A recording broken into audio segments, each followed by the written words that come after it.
Hey guys, welcome to Tech Team channel. Hope you guys having a nice day.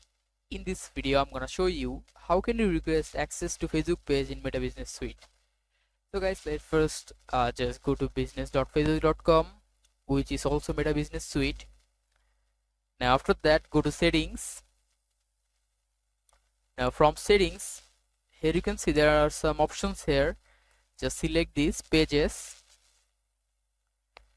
Now from here you can see add, just click on add, and here you can see request shared access to a Facebook page.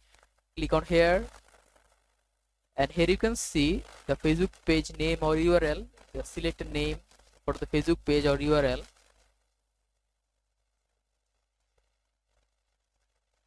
I'm choosing this, and after that click on next.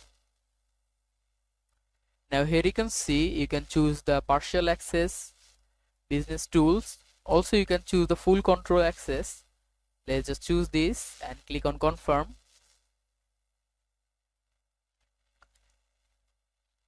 And click on done.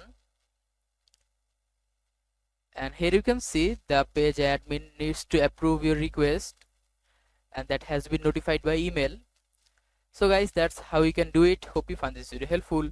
If you have found this video helpful, then give a thumbs up and don't forget to subscribe to Tech Team channel.